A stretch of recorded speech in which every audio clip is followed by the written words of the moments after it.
All right, so in lesson 10H, what we are going to be doing is we're going to be solving all log equations, all types. And the first half of the page shows you all types that we are going to have. Some that are only logs. So as you see everywhere in the equation, we are only dealing with logs. In B, we are talking about when there's no logs, when all we're talking about is exponential equations, and we need logs to solve for it. And C is a combination of both, where we use logs and exponentials to solve for what our missing variable is. So let's go ahead and do number 1. So as we see, we have a k, but it's going to belong to both of my 5 and my x because it's in parentheses. So I'm going to leave that till a little bit later. But I know for a fact, hey, these are the same base and they're being added. That means they are multiplying. So I'm going to go ahead and write that. Cool. So now I can move my k up into the front.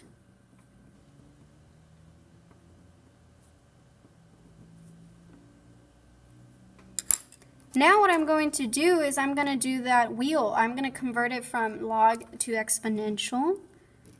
So I have 2 to the 8th power is equal to x times 5 squared.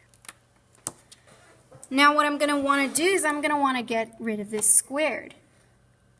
How do I get rid of it? Well, multiply by its reciprocal, right? So in this case, I'm going to multiply by half, right? On this side too. So power to a power, multiply the powers. These cancel. Power to a power, multiply the powers. So that's going to be 2 to the 4th. Is x by itself? Nope. Let's divide that 5 away. And I have 2 to the 4th divided by 5 is equal to x. Well, I know what 2 to the 4th is. 2, 4, 8, 16. So x is equal to 16 divided by 5.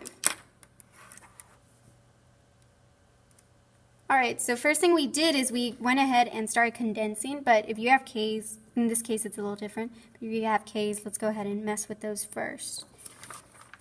Alright, so let's take a look at this problem right here. Okay, I want to get x as much by itself as possible. Let's get rid of the thing furthest from it, this 5, right? So minus 5 on both sides. So I have 5 to the x power is equal to 12. They say, hey, x is not by itself quite yet. Let's divide that 3 away because they're being multiplied.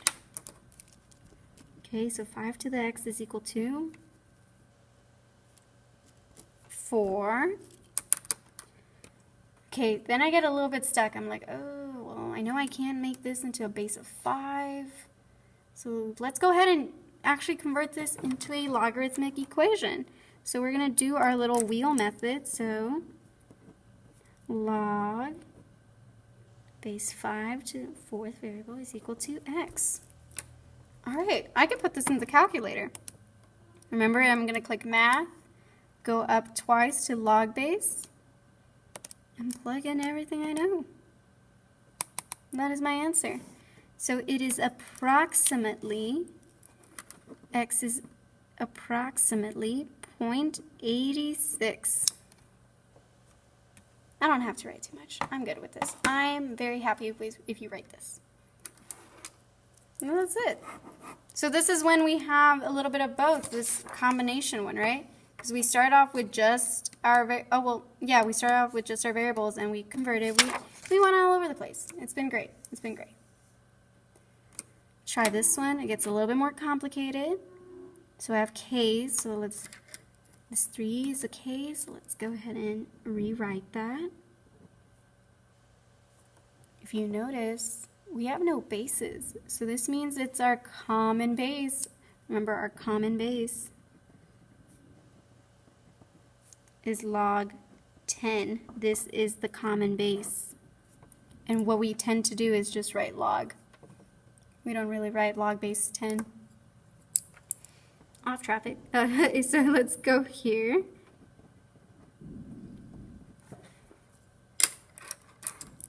When we add, what do?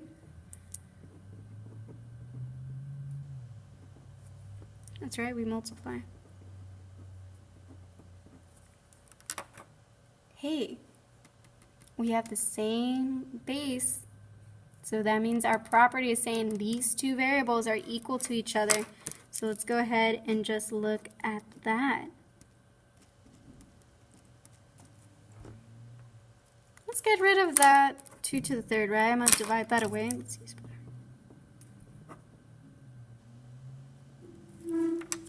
cancels out. So I'm left with x is equal to 24, 2 to the third.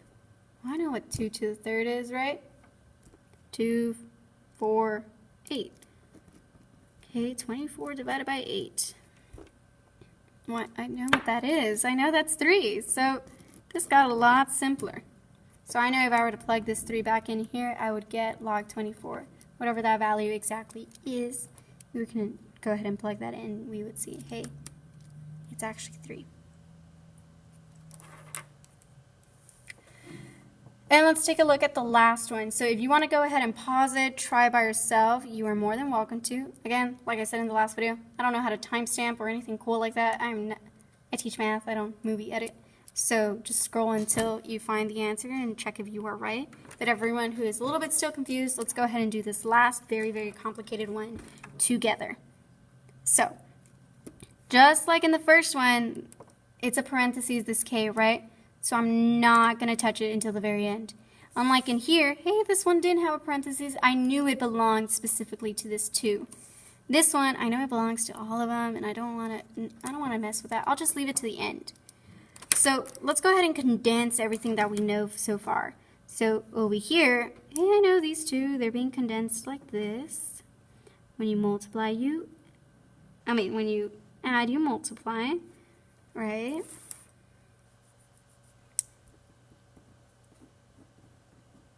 On this side, hey, these two are also being multiplied. So let's go ahead and put those together.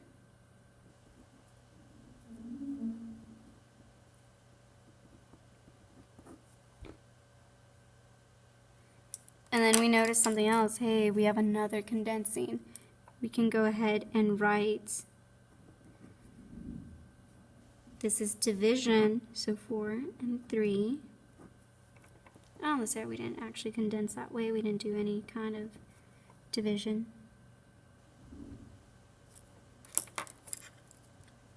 I see this 2 can now be moved up to my k. So I have log base 2, 12, 4 times 3 squared. No k on this side. Go ahead and rewrite it.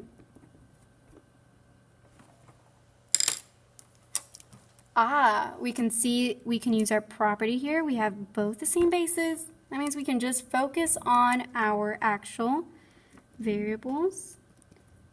Now, I don't know about you, but I'm going to go ahead and simplify this off key. So now you tell me, what is 4 times 3? Yeah, that's 12. What's 12 divided by 12? What's 1 squared? This was just a hot mess on purpose. Easy peasy from here. And that's it. So we can clearly see there's going to be many ways to solving. So we're combining all of the lessons that we've learned from lesson 4, 5, 6, and 7 to come up with this last one where I am making sure that we learned all the kinds that we are using here, where we started converting from log to exponential to solve for that easily. This one where we solved from exponential to log and we just plugged this in. And then these last two, a little bit of both or a little bit of just log, where I'm using the property rule of if they have the same base and we can just equal their variables equal to each other. And that's it. This is as complicated as it gets with solving. Yeah, that's it.